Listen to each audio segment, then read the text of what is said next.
I stared at the handwritten note taped to my bedroom door, my hands trembling as I read it for the third time. Mom, starting next month, rent is $2,200. If you're living in my house, you need to contribute. No exceptions. Derek. The words blurred as tears filled my eyes. I had lived with my son and his wife for 2 years, helping raise their 3 children after Derek begged me to move in. The betrayal cut deeper because, just 18 months ago, I had sold my own home to save his from foreclosure. Let me back up and explain how I ended up in this situation. My name is Brandy, and I'm 63 years old. 5 years ago, my husband Carl died suddenly of a heart attack. We had been married for 38 years, and his death left me devastated but financially stable. Carl had been a good provider, and we had paid off our 3-bedroom house in a nice neighborhood years before he passed. After his death, I lived there alone, finding comfort in the familiar rooms and the garden Carl had loved. 2 years ago, Derek showed up at my door in tears. He was 35 then, married to Amanda for 8 years, with 3 beautiful grandchildren I adored. Emma was 6 at the time, Lucas was 4, and little Sophie had just turned 2. Derek sat at my kitchen table, his head in his hands, and told me he was drowning in debt. He and Amanda had made some bad investments, maxed out credit cards, and now the bank was threatening foreclosure on their house. "Mom, I don't know what to do," he sobbed. "We're going to lose everything. The kids will have to change schools. Amanda is falling apart. I need help." My heart broke for him. He was my only child, and those grandchildren meant the world to me. I asked him how much he needed. When he said $180,000, I felt my stomach drop. But then I thought about my house. It was worth $285,000, fully paid off. I had my Social Security, a small pension from my years working as a school secretary, and some savings. Maybe I could help. What if I sold my house? I heard myself saying. I could give you the money to save yours, and I could move in with you. I'd be there to help with the kids. Derek's face lit up like Christmas morning. "Mom, would you really do that? That would save us. And yes, please move in with us. The kids would love having you there every day. We have that spare bedroom. It's perfect." Amanda was equally enthusiastic when Derek brought me over to discuss it. She hugged me tight and said, "Brandy, you're a lifesaver. Having you here would be such a blessing. The kids need their grandmother. And honestly, I could use the help. 3 kids under 6 is exhausting." So I did it. I sold my beautiful house, the one Carl and I had made a home for decades. The sale closed quickly, and I walked away with $285,000. I gave Derek $180,000 to clear his debts and save his house. The remaining $105,000 went into my savings account for my future needs. Moving into Derek and Amanda's home felt strange at first, but I threw myself into helping. I took over the morning routine, getting the kids dressed and fed before school. I did the grocery shopping, cooked dinner most nights, cleaned the house, did laundry, and became the default babysitter whenever Derek and Amanda wanted to go out. I picked up Emma from elementary school, took Lucas to preschool, and spent my days entertaining Sophie. I never asked for money. This was family. This was what grandmothers did. But over the past 6 months, I had noticed a change. Amanda became cooler toward me, making little comments about how I did things wrong. The dishwasher should be loaded differently. I bought the wrong brand of cereal. I was too loud in the mornings. Derek started coming home later from work, barely speaking to me. When I tried to talk to him about it, he brushed me off. Then came the note on my door. That evening I went downstairs to find Derek in the living room scrolling through his phone. Amanda sat on the couch beside him, her arms crossed, watching me with an expression I couldn't quite read. "Derek, we need to talk about this note," I said, keeping my voice steady despite the trembling in my chest. He didn't look up from his phone. "What's there to talk about? You're living here rent-free. That's not fair to us." "Rent-free?" I couldn't believe what I was hearing. "Derek, I gave you $180,000. I sold my home to save yours." "That was a gift, Mom. You chose to do that. Nobody forced you." "A gift?" "You begged me for help. You said you'd lose everything." Amanda spoke up then, her voice cold. "That was 2 years ago, Brandy. Times change. We have 3 kids to support, bills to pay. If you're going to live here, you need to contribute financially." "I contribute every single day," I said, my voice rising despite my efforts to stay calm. "I cook, clean, take care of your children. I'm here every time you need a babysitter. I've given up my own life to help you." Derek finally looked at me. "Nobody asked you to do any of that. If you don't like the arrangement, you're free to leave." The words hit me like a slap. Amanda's smirk made it worse. She was enjoying this. $2,200 a month, Derek. That's more than most apartments in this area. "Then maybe you should get an apartment," Amanda said sweetly. "This is our house, our rules." I stood there looking at my son, searching for any sign of the boy I had raised, the man I thought I knew. But he just stared back at me with cold eyes, a stranger wearing my son's face. That night, I lay awake in the spare bedroom, my heart breaking. But somewhere around 3 in the morning, the heartbreak began transforming into something else. Anger, determination. I had let them walk all over me for 2 years. I had given them everything, and they saw me as nothing more than a resource to exploit. By sunrise, I had made my decision. I was leaving. I spent the next day searching for apartments online. My fingers trembled as I scrolled through listings, each one a reminder that I was 63 years old and starting over. But then I found it. A small 1-bedroom apartment across town for $950 a month. It was a 3rd-floor walk-up in an older building, nothing fancy, but it was clean and safe. I called the landlord, explained my situation without going into details, and he agreed to meet me that afternoon. The apartment was smaller than my old bedroom at Derek's house, but it had good light and a decent kitchen. I signed the lease that same day, paid the deposit and first month's rent from my savings, and arranged for movers to come in 3 days. I didn't tell Derek or Amanda what I was planning. Let them figure it out. On moving day, I waited until Derek and Amanda left for work and the kids went to school. The movers arrived at 9 in the morning. I had already packed my belongings, my clothes, my books, the photo albums and keepsakes from my life with Carl, the furniture I had brought from my old house.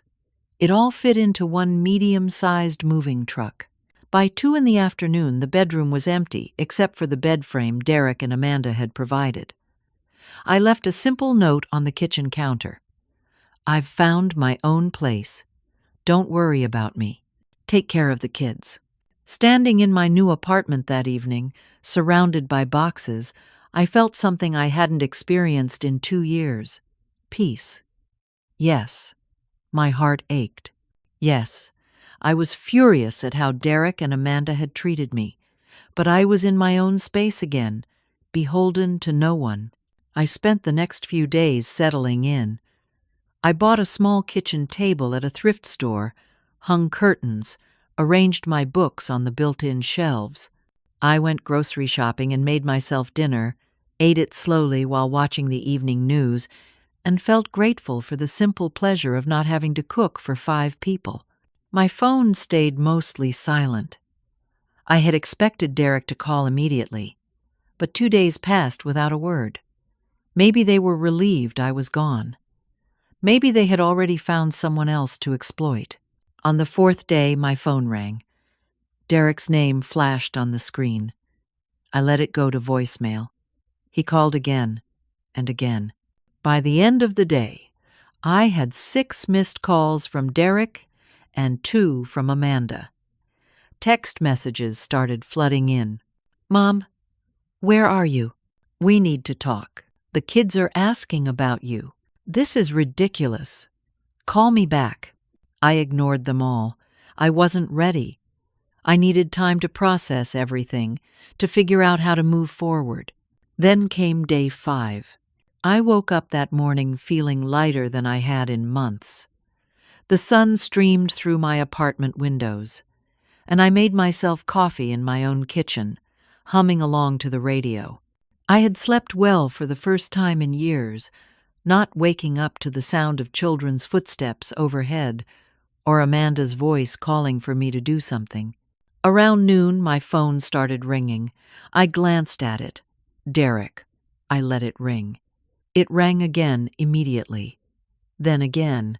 I turned the volume down and went about my day, running errands, buying a small plant for my windowsill, treating myself to lunch at a diner. When I got home at 3 in the afternoon, I looked at my phone and froze. 45 missed calls. 45. The call log showed Derek's name over and over, with a few from Amanda sprinkled in. My voicemail was full. My hands shook as I scrolled through the notifications. What could possibly warrant 45 phone calls? Had something happened to one of the grandkids? My heart raced with sudden fear. I clicked on the most recent voicemail, and Derek's voice filled my ear. He sounded frantic, almost crying. "Mom, please, you have to come back. Amanda's in the hospital. She collapsed this morning. The kids need you. I can't do this alone. Please call me back. Please." My breath caught. Amanda was in the hospital? Despite everything they had done to me, Amanda was still my daughter-in-law, still the mother of my grandchildren. And those babies? What were they going through right now? But something nagged at me. Derek's voice sounded almost rehearsed, like he was reading from a script. The panic seemed forced. I had raised this boy. I knew when he was lying, and my gut told me something was off. I called him back. He answered on the first ring. "Mom." "Oh, thank God. Where have you been?" "I saw your messages." "What hospital is Amanda in?" "County General." "ICU." "Mom, it's bad. You need to come right now." "What happened? What's wrong with her?" "I don't know. They're running tests." "Please just come. The kids are scared. I'm scared. I need you here." Something in his tone made me suspicious, but I couldn't ignore the possibility that this was real. "I'll be there in 20 minutes. I grabbed my purse and keys and drove to County General Hospital, my mind racing the whole way. What if Amanda really was sick? What if I had been wrong to shut them out completely? But then I remembered the cold way they had dismissed me, the smirk on Amanda's face, the rent demand. At the hospital, I went straight to the ICU desk. A nurse looked up with a friendly smile. "Can I help you?" "I'm looking for Amanda Patterson." "My son said she was admitted to ICU this morning." The nurse turned to her computer and typed. She frowned, scrolled, typed again. "I'm sorry, I don't see an Amanda Patterson in our system. Could she be registered under a different name?" My stomach dropped. "No, that's her legal name."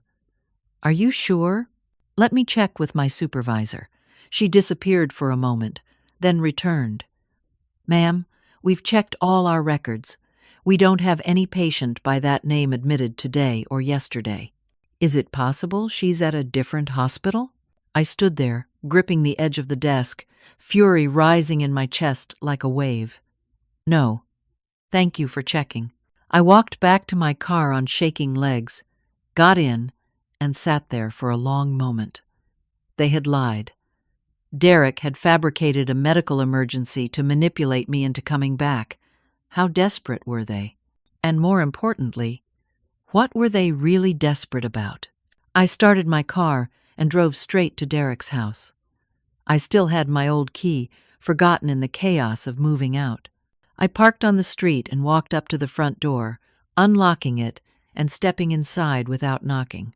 Derek and Amanda were both sitting at the kitchen table, very much alive and healthy, with papers spread out in front of them.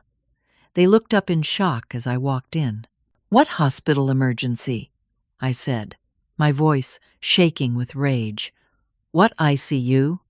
I just came from County General. They have no record of Amanda being admitted." Derek's face went pale. Amanda stood up, and instead of looking guilty, she looked angry. "We needed you to come back," Amanda said. "You left us in a crisis, and we had to get your attention somehow." "A crisis?" I stepped closer to the table and looked at the papers scattered across it.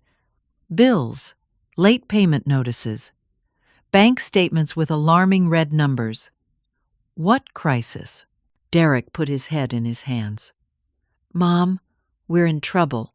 Real trouble. You were in trouble 2 years ago, and I gave you $180,000. We know, and we're grateful, but things have gotten complicated." I picked up one of the bills, a credit card statement showing a balance of $37,000. Another one, $22,000. A notice from the bank about a second mortgage payment that was 60 days overdue. "What did you do?" I whispered. "Where did all that money go?" Amanda crossed her arms. "We needed things. The kitchen was outdated, so we renovated it. We needed reliable vehicles, so we bought new cars. We took one family vacation to Disney World because the kids deserved it. We bought furniture. We lived our lives, Brandy. We're not required to account for every penny to you. You spent it all?" I looked at Derek. "All 180,000? He wouldn't meet my eyes, not all at once. But yeah, over the past 2 years it went toward expenses. And then we had to take out a second mortgage to cover some remaining debts. The payment is $2,100 a month. Everything clicked into place. That's why you wanted me to pay $2,200 in rent. You need my money to cover the mortgage payment. We need help, Mom. We're going to lose the house if we can't make the payments." I laughed, a bitter sound that surprised even me. "You gave away my money, bought things you couldn't afford, and now you want me to fund your lifestyle after kicking me out like a tenant?" "We didn't kick you out," Amanda snapped. "We asked you to contribute. You demanded I pay more than market rate for a single bedroom while I cooked, cleaned, and raised your children for free." Derek finally looked at me. "Mom, I'm sorry about how we handled it, but please, we're family. We need your help. I gave you my help. I gave you everything, and you threw it away." Amanda's expression hardened. "Well, we need more." She reached across the table and picked up a document, sliding it toward me.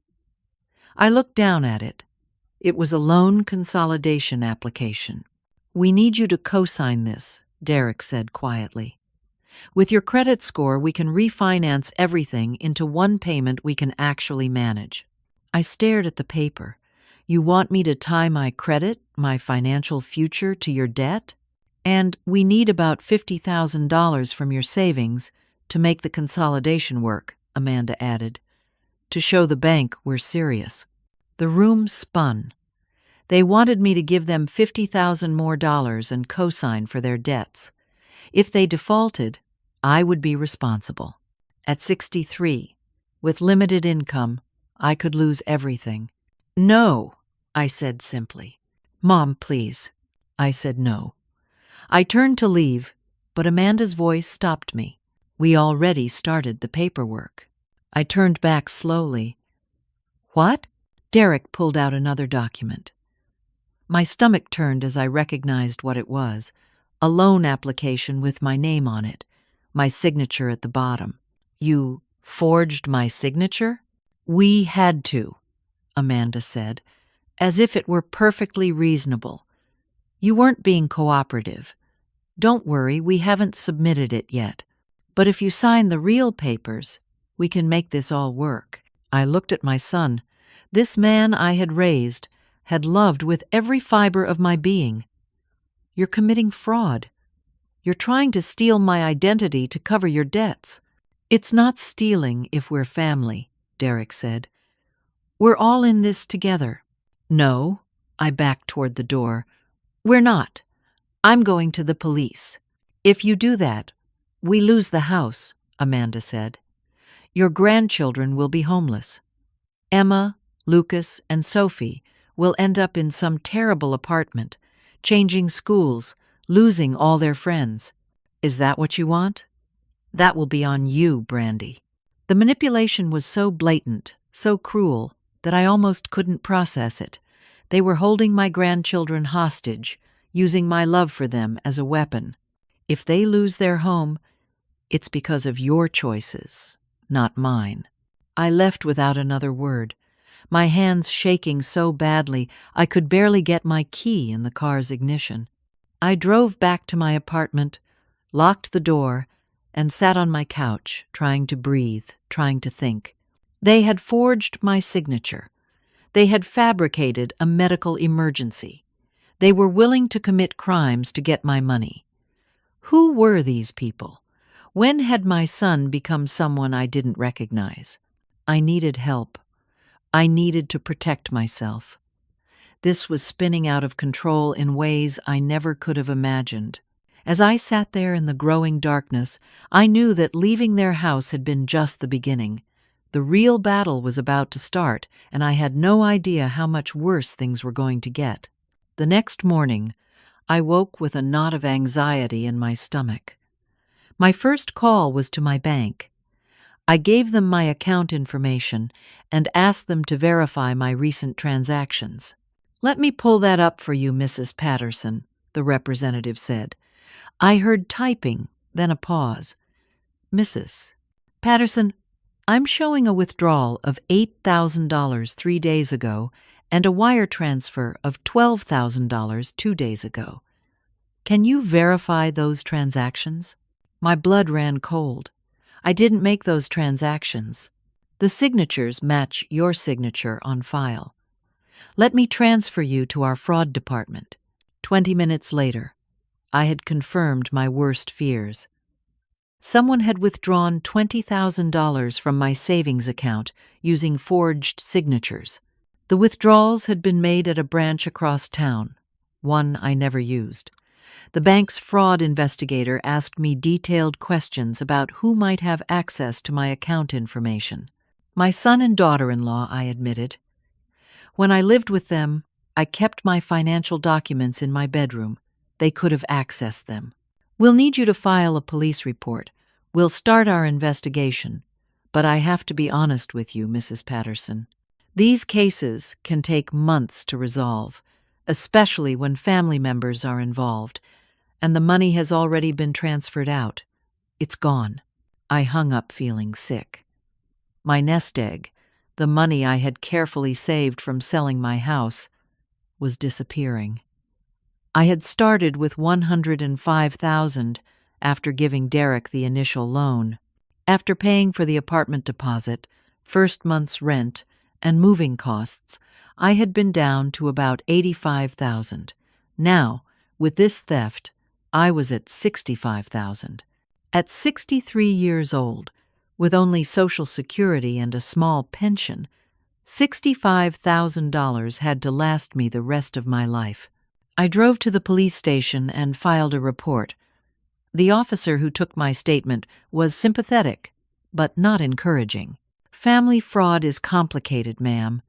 Legally, it's hard to prove, especially if they had access to your documents. They can claim you gave them permission. Do you have any proof that you didn't authorize these transactions?" Just my word. And the fact that I was already living separately from them when it happened. That helps. We'll investigate, but I want to be honest with you, these cases move slowly. I gave him copies of the forged loan documents I had seen at Derek's house, explaining that they had tried to get me to co-sign for loans and had forged preliminary paperwork. That seemed to catch his attention. "That's more serious. Identity theft. Attempted fraud. We'll definitely look into it. Do you feel safe? Do they know where you live now?" "Yes. But I don't think they'd hurt me physically. They just want my money. If that changes, if you feel threatened at all, call 911 immediately and keep documenting everything." I left the police station feeling slightly better but still terrified. I was in a war with my own son, and he was willing to break the law to win. That evening, I tried to distract myself by organizing my apartment, but my mind kept spinning. How far would Derek and Amanda go? What would they do next? The answer came 2 days later. A courier knocked on my door and handed me a certified letter. My hands trembled as I signed for it and opened the envelope. It was from a law firm, Bennett and Associates. I unfolded the papers and began to read. Derek and Amanda were suing me. The lawsuit claimed that I had verbally promised to provide permanent financial support to them and my grandchildren, that I had agreed to pay $2,200 per month in rent for as long as I lived with them, that I had signed a contract agreeing to ongoing financial assistance. They were demanding $80,000 in unpaid rent and broken promises. Attached to the lawsuit was a rental agreement with my signature at the bottom. I had never seen this document before in my life. The signature was forged, but it looked convincing. They must have practiced. But that wasn't all. There was a second document, a petition for restricted grandparent visitation rights. They were trying to legally prevent me from seeing Emma, Lucas, and Sophie, claiming I was an unstable influence who had abandoned the children and caused them emotional distress. I sat down hard on my couch, the papers falling from my hands. They were trying to bury me. Financial destruction and emotional devastation all at once, using my grandchildren as leverage, taking away the 3 people I loved most in the world. I called the only person I could think of, my friend Susan, who I had known for 30 years. She listened to everything, and when I finished, she was silent for a moment. "Brandy, you need a lawyer. This is serious." "I know. But lawyers are expensive. I'm already down to $65,000, and that's supposed to last me the rest of my life. If you don't fight this, you'll lose everything anyway. They'll take whatever you have left and then cut you off from those kids forever." She was right. I called 3 lawyers the next day. The first 2 quoted me $20,000 to $30,000 just to start. The third, a woman named Eleanor Thompson, asked me to come in for a consultation. Eleanor's office was small but professional. She was in her 50s, with sharp eyes and a no-nonsense manner. She listened to my story without interrupting, occasionally making notes. When I finished, she leaned back in her chair. "Mrs. Patterson, your son and daughter-in-law are engaging in elder abuse and financial exploitation. What they're doing is criminal, not just civil. Can you help me?" "Yes, but I need to be straight with you about costs. To fight this lawsuit and pursue criminal charges against them, we're looking at a minimum of $15,000 in legal fees, possibly more if it goes to trial. $15,000, on top of the $20,000 already stolen, plus medical bills I hadn't mentioned yet." "I'll do it," I said. "What choice do I have?" Eleanor nodded. "We have a strong case. The forged documents, the bank fraud, the fake lawsuit, all of it. But I need to warn you, they're desperate, which makes them dangerous. Desperate people do unpredictable things." I signed the retainer agreement and wrote a check for $5,000 as an initial payment. Walking out of Eleanor's office, I felt both relief and terror. I had someone on my side now, but I was bleeding money fast. The next 2 weeks were a nightmare. Derek and Amanda launched a smear campaign. They posted on social media, telling everyone who would listen that I was a selfish, unstable woman who had abandoned my grandchildren after living off their generosity for years. They claimed I had stolen money from them, not the other way around. People I had known for years started avoiding me at the grocery store. I got messages from church members asking if everything was okay, their tone suggesting they believed Derek's version of events. Someone left a note on my car. "Shame on you for abandoning those kids." My reputation, built over decades in this community, was being shredded. The stress started affecting my health. I had always had slightly elevated blood pressure, but now it spiked dangerously high. I woke up one night with chest pains and ended up in the emergency room, terrified I was having a heart attack. The ER doctor ran tests and determined it was a severe panic attack triggered by stress. My blood pressure was 180/110. He prescribed medication and strongly urged me to reduce my stress levels. "Mrs. Patterson, at your age, this kind of sustained stress can cause a stroke or heart attack. You need to take care of yourself." The ER visit cost me $4,000 after insurance. I paid it from my dwindling savings. I was now at $46,000. Less than half of what I had started with when I moved out of Derek's house just weeks ago. Eleanor called a few days later. Derek's lawyer contacted me. They're offering a settlement. If you pay them $50,000, they'll drop the lawsuit and let you have visitation with the grandkids. $50,000? I don't have $50,000, and even if I did, why would I pay them when they're the ones who stole from me? Legally, you're in the right. But if we fight this in court, it could cost you another $30,000 in legal fees, with no guarantee of winning. Judges can be unpredictable, especially in family cases. And if you lose, you could be ordered to pay their legal fees on top of the $80,000 they're claiming. I did the math.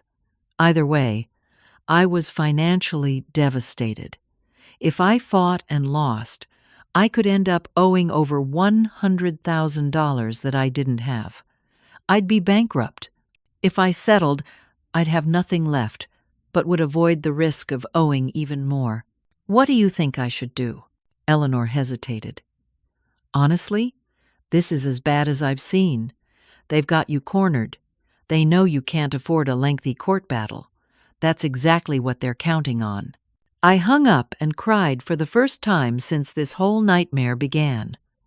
Real, gut-wrenching sobs that left me exhausted. I had tried to help my son. I had given him everything, and in return, he was destroying me. That night, at my absolute lowest point, my phone rang. Unknown number. I almost didn't answer, but something made me pick up. "Hello? Mrs. Patterson? This is Julia. Julia Martinez. I'm Amanda's sister." I sat up straight. "How did you get my number?" "From Amanda's phone when she wasn't looking." "Mrs. Patterson, I need to talk to you. Can we meet somewhere private?" "Why?" "Because you need to know what they're planning. And it's worse than you think." Julia and I met the next morning at a coffee shop on the other side of town, far from anywhere Derek or Amanda might see us. She was younger than Amanda, maybe 35, with kind eyes that looked worried. "Thank you for meeting me," she said as we sat down with our coffee. "I've been debating whether to contact you for weeks, but after what Amanda told me yesterday, I knew I had to." "What did she tell you?" Julia took a deep breath. "They're planning to have you declared mentally incompetent. They're going to claim you have dementia. They've already contacted a doctor who's willing to provide false testimony for a fee. Once they get conservatorship over you, they'll have legal access to all your remaining money." The room tilted. "That's insane. I don't have dementia." "I know. But they're building a case. The lawsuit, the social media posts about you being unstable, witnesses they're lining up to say you've been acting erratically. They're going to paint a picture of a confused, elderly woman who can't manage her own affairs. Why are you telling me this? You're Amanda's sister. Julia's expression hardened. Because I know what she's capable of. She did this before, to our own parents. Convinced them to sign over power of attorney, then drained their accounts. By the time they realized what was happening, they had nothing left. They died, broke, and Amanda got everything from the estate. I haven't spoken to her in 8 years because of it. My hands shook around my coffee cup. How do I stop them? You need evidence, and I can help you. She pulled out her phone. I recorded a conversation between Amanda and Derek last week. I was at their house picking up some old family photos, and they didn't know I was in the next room. She pressed play. Amanda's voice came through the speaker, cold and calculating. The lawyer says we need to move fast on the conservatorship. Once we have control of her accounts, we can drain everything before she even knows what happened. Derek's voice replied, What if she fights it? She won't have the money to fight. We've already bled her dry with the legal fees. And once the doctor testifies that she's incompetent, no judge will listen to her. We'll be her legal guardians. We can even have her institutionalized if necessary. What about the kids? They keep asking about her. Tell them Grandma's sick and can't see them right now. They'll forget about her eventually. There was laughter. Actually laughter. They were joking about destroying me and taking my grandchildren away. I felt like I might be sick. How can they be so cruel? Because to them, you're not a person. You're just a source of money. Julia stopped the recording. I have more. About the bank fraud, the forged documents, everything. I'll give it all to you and testify in court if needed. Why? This is your sister. She's not my sister anymore, not after what she did to our parents. I should have warned you when Derek first got involved with her, but I thought maybe she'd changed. I was wrong, and I'm not going to stand by and watch her destroy another family. Julia gave me copies of the recordings and agreed to meet with Eleanor. As we parted, she grabbed my arm. Mrs. Patterson, you need to know something else. Derek isn't Amanda's first victim. His last serious girlfriend, before Amanda, her family lost almost $100,000 to them. They ran the same scam. And there was an elderly neighbor who loaned them money and never got it back. You're not the first, you're just the latest. After Julia left, I sat in my car and listened to the recordings again. The cold, calculating way they discussed ruining my life made me feel physically ill, but it also made me angry. Really, truly angry. They had underestimated me. They thought I was just a naive old woman they could manipulate and discard. They were wrong. I drove straight to Eleanor's office and gave her everything. She listened to the recordings, her expression growing darker. This changes everything, she said. This is conspiracy to commit fraud, elder abuse, identity theft. With this evidence, we can pursue criminal charges, and I'm going to recommend we contact the FBI. The FBI? Wire fraud is a federal crime. They moved money across state lines. That makes it federal jurisdiction. Eleanor made calls while I sat in her office. Within an hour, she had contacted both the district attorney's office and the FBI's Financial Crimes Unit. They were interested. Very interested. The next week moved fast. The FBI opened an investigation. They subpoenaed Derek and Amanda's bank records, phone records, everything. What they found shocked even Eleanor. Derek and Amanda had been running similar scams for over a decade. Julia's information about the previous victims was just the tip of the iceberg, They had defrauded Amanda's parents of $70,000. Derek's ex-girlfriend's family had lost $90,000. An elderly neighbor had loaned them $40,000 that was never repaid. The pattern was always the same. Get close to someone with money, create a crisis, take everything, move on. I wasn't their first victim. I was just their biggest score. Eleanor filed a countersuit against them and requested an immediate restraining order. The judge, after reviewing the evidence and listening to the recordings, granted it. Derek and Amanda were ordered to stay at least 500 feet away from me. I moved my remaining money to a new bank with enhanced security features. I installed security cameras at my apartment. I changed my phone number. I was preparing for war, but I wasn't prepared for what happened next. 2 days before our court hearing, I received a frantic call from Derek's neighbor, Patricia. I had known Patricia for years from when I lived with Derek. Brandy, the police are at Derek's house. There are ambulances. Something happened with the kids. Despite the restraining order, despite everything, I drove there immediately. Police cars and Child Protective Services vehicles filled the street. I parked and approached carefully, my heart pounding. Patricia ran up to me. They arrested Derek and Amanda this morning. Something about fraud charges. The bank is foreclosing on the house.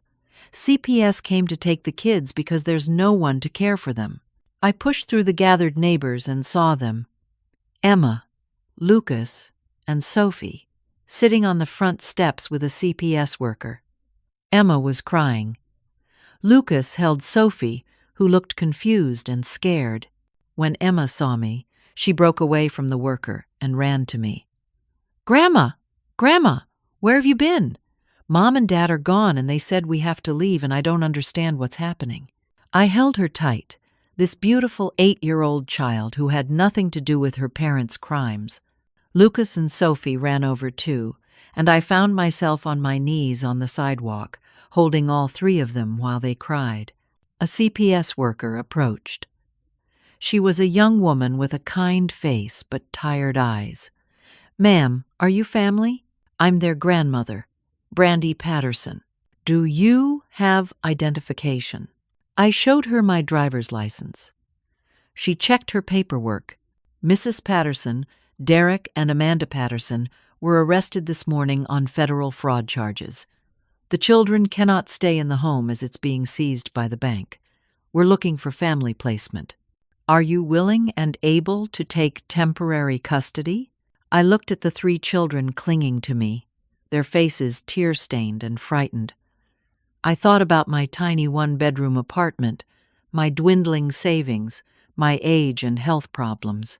I thought about how Derek and Amanda had tried to destroy me, but I also thought about how these children were innocent, how they loved me and trusted me, how they had nothing to do with their parents' choices.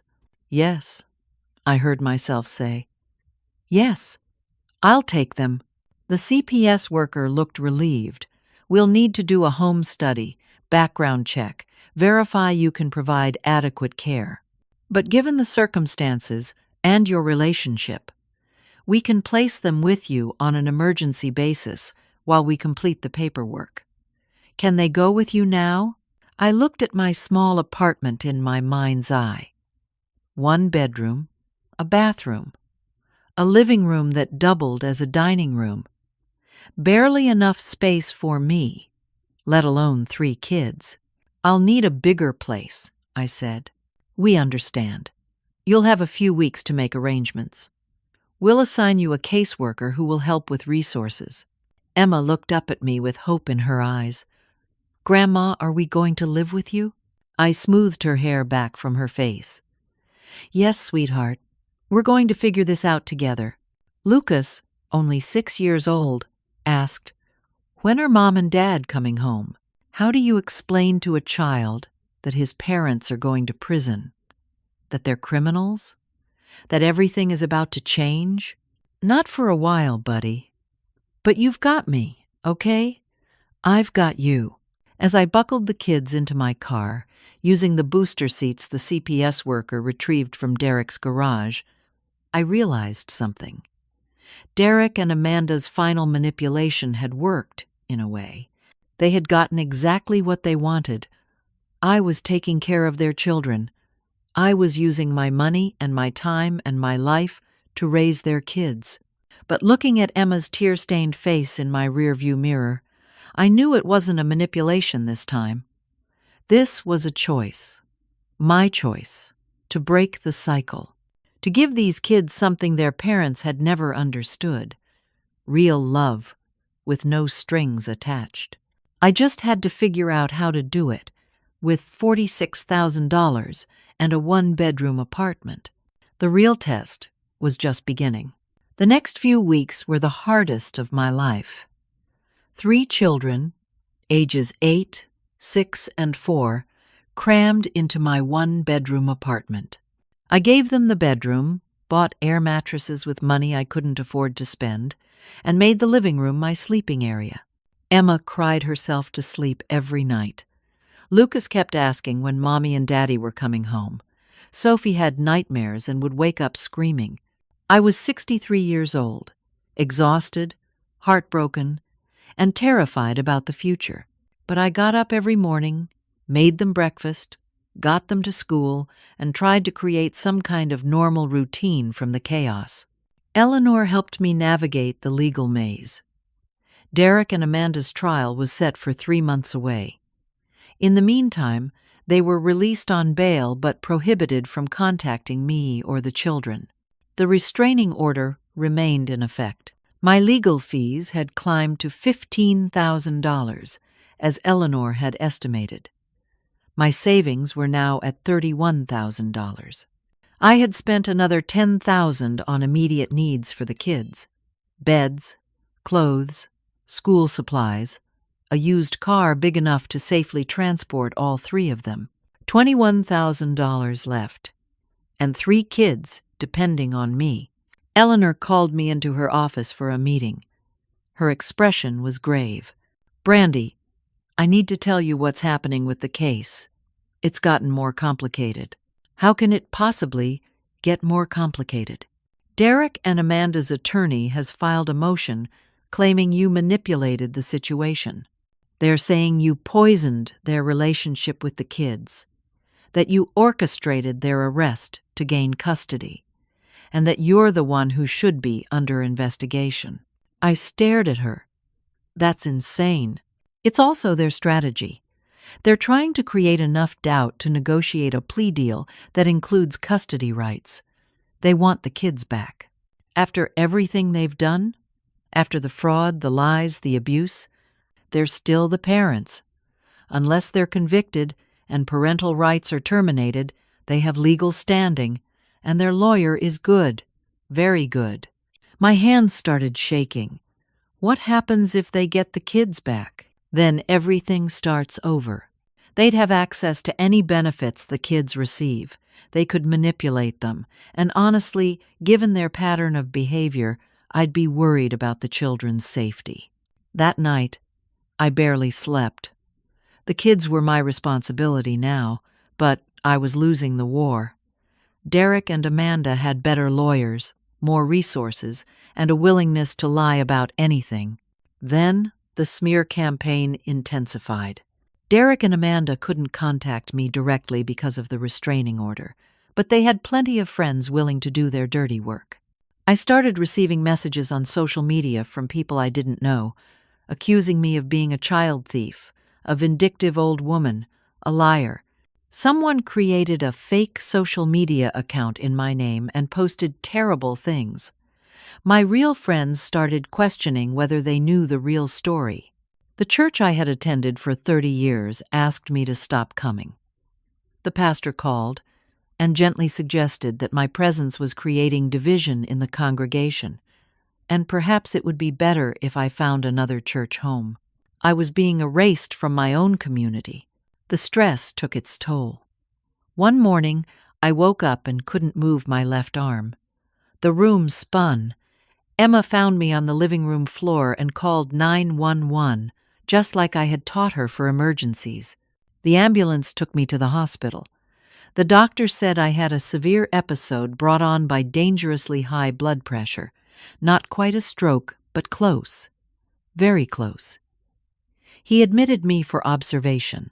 "Mrs. Patterson, your body is shutting down from stress. At your age, with your health history, you're at extreme risk for a major cardiac event or stroke. You need to reduce your stress immediately. I have 3 kids depending on me. How am I supposed to reduce stress?" He had no answer for that. The hospital stay cost me another $4,000. CPS sent a caseworker to check on the situation while I was hospitalized. The kids stayed with Patricia, the neighbor, for 2 days until I was released. The caseworker pulled me aside when I got home. "Mrs. Patterson, we're concerned about your ability to provide adequate care given your health issues. We may need to consider other placement options for the children." "No, please, I'm fine. This was just a temporary setback. We'll reassess in 2 weeks. But I'm being honest with you. If your health continues to decline, we can't leave 3 young children in your care." I was down to $17,000. My health was failing. The kids needed more than I could give them. Derek and Amanda were fighting for custody from jail, and everyone in my life had turned against me. I sat on my couch that night after the kids were asleep and seriously considered giving up. What if Derek and Amanda were right? What if I couldn't do this? What if I was making everything worse? My phone rang. Unknown number again. I almost ignored it, but something made me answer. "Mrs. Patterson? It's Julia. I heard about your hospital visit. Are you okay?" "I don't know anymore. Listen to me. I know this is hard, but you can't give up. Those kids need you. Maybe they need someone younger, healthier, with more money. They need someone who loves them. That's you. Not their parents, who saw them as pawns. You. I don't know if love is enough. It has to be. Because it's all any of us really have." After we hung up, I thought about Julia's words. She was right. Love was all I had. But in that moment, drowning in debt, isolated from my community, my health failing, and facing the possibility of losing the kids anyway, I didn't know if love was enough. Then Emma appeared in the doorway, rubbing her eyes. "Grandma, are you okay? I heard you crying." I wiped my face quickly. "I'm fine, sweetheart. Just tired." She climbed onto the couch beside me and curled into my side. "I love you, Grandma. Thank you for taking care of us." And just like that, I knew I couldn't give up. Not while those 3 kids needed me. But I still had no idea how I was going to win this fight. I was running out of money, running out of time, and running out of strength. Then, the next morning, Eleanor called with news that would change everything. "Brandy, sit down. The FBI finished their investigation. What they found is bigger than we thought." "What do you mean?" "Derek and Amanda didn't just defraud you and a few other people. They've been running an organized scheme for 12 years, multiple victims in 3 states, over $600,000 in total fraud. The U.S. Attorney's Office is taking over the case. This is going federal." My breath caught. What does that mean for me? It means they're going to prison. For a long time. 5 to 10 years minimum. And it means you're going to get at least partial restitution. The court will order them to pay back what they took from you. But they don't have any money. Not now. But their assets will be seized and sold. The house, the cars, everything. You'll get something back. Not everything, but something. For the first time in weeks, I felt a tiny spark of hope. What about the kids? With federal convictions for fraud and elder abuse, parental rights will almost certainly be terminated. You'll have a clear path to full custody if you want it. If I wanted it. Did I want it? Could I handle 3 kids at my age? With my health? With my limited resources? I looked across the room at Emma's backpack by the door, at Lucas's toy cars scattered on the floor, at Sophie's little shoes by the couch. Yes, I said. I want it. The trial happened faster than I expected. With the FBI's evidence and Julia's testimony, Derek and Amanda's lawyer couldn't do much. The evidence was overwhelming. I sat in the courtroom and watched my son stand before the judge. He looked smaller somehow, defeated. Amanda stood beside him, her face hard and angry. She didn't look at me once. The charges were read. Conspiracy to commit wire fraud, elder financial abuse, identity theft, forgery, 10 counts total. The prosecutor laid out the case. 12 years of fraud. 7 victims, including me. Over $600,000 stolen. A pattern of targeting vulnerable people, usually family members or elderly neighbors. Julia testified about our parents, her voice shaking but strong. Derek's ex-girlfriend's mother testified about losing her retirement savings. I testified about the $180,000, the forged signatures, the manipul, and the stolen $20,000 from my bank account. Derek's lawyer tried to paint them as desperate parents who made mistakes, but the recordings Julia provided destroyed any sympathy.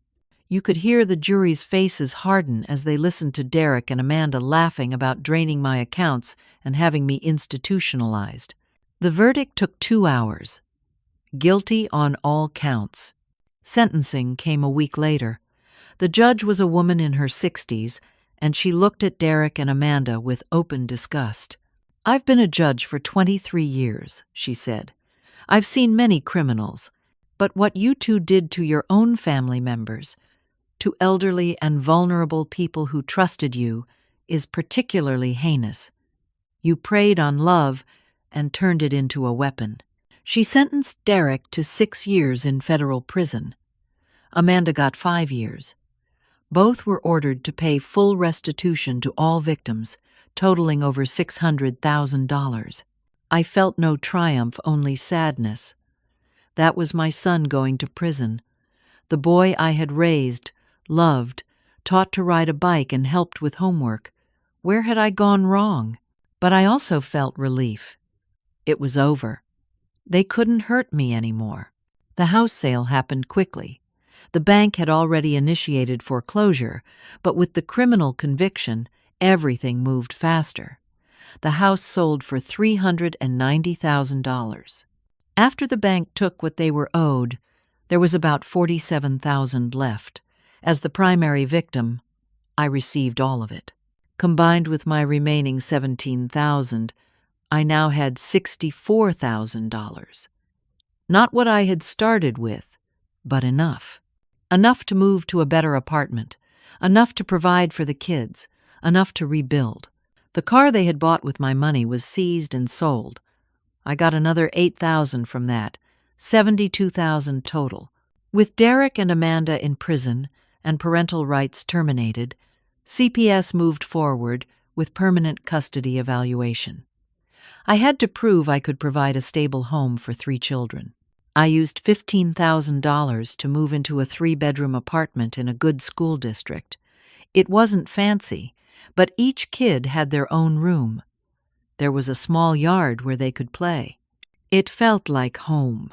I enrolled Emma in counseling to help her process everything.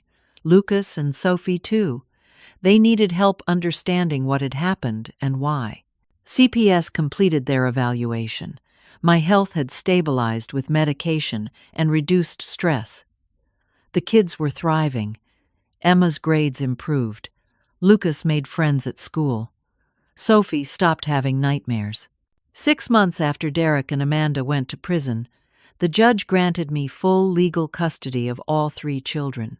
I was 64 years old, with 3 kids to raise. My retirement plans were destroyed. My quiet golden years were gone. But when I looked at Emma helping Lucas with his homework, at Sophie singing while she colored, at 3 children who felt safe and loved, I knew it was worth it. They were mine now, not because I had given birth to them, but because I chose them, and they chose me. Derek wrote letters from prison. Apologies, mostly. Saying he didn't know how things got so bad, blaming Amanda, blaming stress, blaming anything but himself. I read the first few letters, then stopped. I wasn't interested in his excuses anymore. Amanda wrote nothing. I heard through Julia that she was angry, still claiming she had done nothing wrong. I didn't care. They were in my past. The kids were my future. Julia became a regular part of our lives. The kids called her Aunt Julia. She brought them birthday presents, took them to movies, became the family they deserved.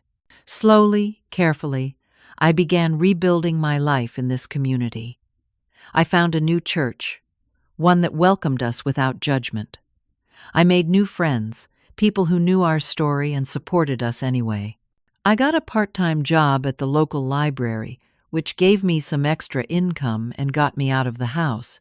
The kids and I created our own traditions. Friday night pizza and movie night. Saturday morning pancakes. Sunday afternoon trips to the park. We built something real from the ashes of betrayal. One day, about a year after everything happened, Emma came to me with a school assignment. She had to write about her hero. "I wrote about you, Grandma," she said, showing me the paper. I read her words, tears streaming down my face. My hero is my grandma because she saved us when nobody else would. She gave up everything to make sure we had a home. She shows me that love means putting others first and being brave even when you're scared. When I grow up, I want to be just like her. That's when I knew we were going to be okay. Better than okay. We were going to be happy. 5 years have passed since I moved out of Derek's house with that devastating rent note on my door. 5 years since those 45 missed calls. 5 years since my life fell apart and I had to rebuild it from nothing. I'm 68 years old now. Emma is 13, in middle school, smart and strong, and nothing like her parents. Lucas is 11, kind and funny, and so full of life. Sophie is 9, creative and loving, and still my baby. They call me Grandma, but I'm really their mom now. I'm the one who makes their lunches and helps with homework and attends parent-teacher conferences. I'm the one who sits up when they're sick and celebrates their victories and comforts them through heartbreaks. Derek got out of prison last year after serving 5 years. He wrote asking if he could see the kids. I told him they would decide when they're ready. So far, none of them have asked. Emma says, maybe someday, but not yet. I respect that. It's their choice, not mine. Amanda still has 6 months left on her sentence. She's never written to the kids, never asked about them. Julia says she's the same as always, blaming everyone but herself. My little apartment became a real home. Emma's room has posters of her favorite bands. Lucas's room is full of Lego creations. Sophie's room is an explosion of art supplies and stuffed animals. It's chaotic and loud and nothing like the quiet retirement I had planned. It's also full of love. My finances stabilized. I learned to budget carefully with my Social Security, my small pension, and my part-time library salary. The $72,000 I recovered provided a cushion for emergencies and helped us get through the hard times. I'll never be wealthy, but we have enough. Sometimes enough is everything. My health improved too. With the stress gone and proper medication, my blood pressure came back down to normal levels. I take daily walks, eat better, and try to take care of myself so I can be here for these kids as long as they need me. The community that rejected me slowly came back. When people saw me at Emma's school concerts, at Lucas's soccer games, at Sophie's art shows, always there, always supportive, always loving these kids, They realized the truth. Some apologized. Some just quietly became friendly again. I forgave them. Holding grudges takes too much energy, and I needed all my energy for the kids. I learned some hard lessons through all of this. I learned that love without boundaries is just enabling. That family members can be abusers. That saying no is sometimes the most loving thing you can do. That protecting yourself isn't selfish. It's necessary. I learned that you can be 63 years old and broken and scared and still find the strength to start over. That age is just a number when you have a reason to keep going. That sometimes the family you choose is stronger than the family you're born into. Most importantly, I learned that sometimes the worst thing that happens to you leads to the best thing. If Derek hadn't betrayed me, I wouldn't have left. If I hadn't left, I wouldn't have been in position to rescue these 3 kids when they needed me most. If none of it had happened, we wouldn't be the family we are today. Would I go back and change it if I could? Would I keep my house, my savings, my peaceful retirement, and avoid all the pain? I look at Emma laughing with her friends, at Lucas scoring a goal in his soccer game, at Sophie's artwork covering our refrigerator, and I know the answer. No, I wouldn't change a thing. Because these 3 kids are worth more than any house, any amount of money, any comfortable retirement. They needed me, and I needed them, and together we built something beautiful from the ruins of betrayal. Derek tried to take everything from me. In a way, he did.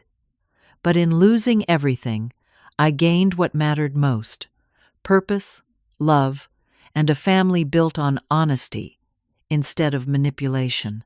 Last week, Sophie asked me if I was sad that I'm old and have to take care of kids instead of traveling and doing fun things like other grandmas. I pulled her onto my lap and said, "Taking care of you 3 is the most fun thing I could ever do. You're not a burden, sweetheart. You're a gift." And I meant every word. To anyone listening to my story who's facing their own betrayal, their own family crisis, their own impossible choice, you're stronger than you think. It's okay to set boundaries. It's okay to walk away from toxic people, even if they're family. It's okay to choose yourself, but it's also okay to choose love when love is real. To take on challenges that scare you.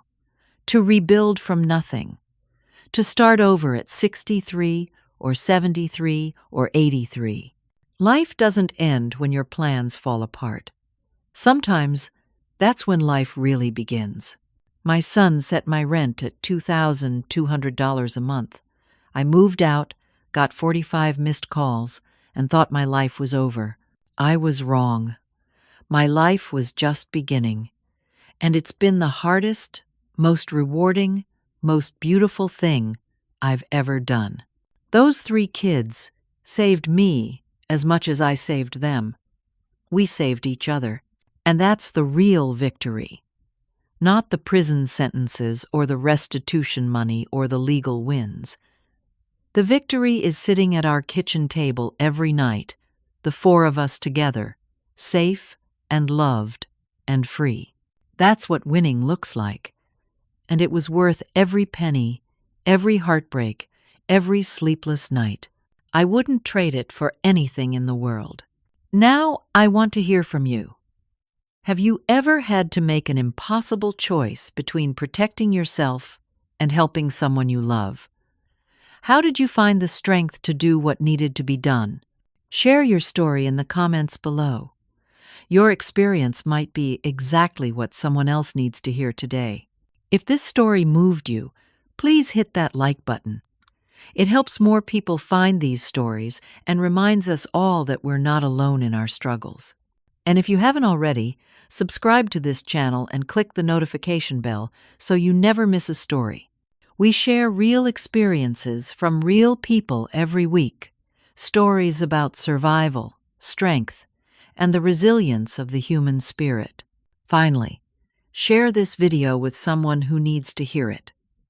Maybe you know someone dealing with family manipulation or financial abuse. Maybe someone in your life needs to know that it's okay to set boundaries and choose themselves. Your share could change someone's life. Thank you for listening to my story. Thank you for being part of this community. Thank you for your comments, your support, and your own stories that remind me I'm not alone.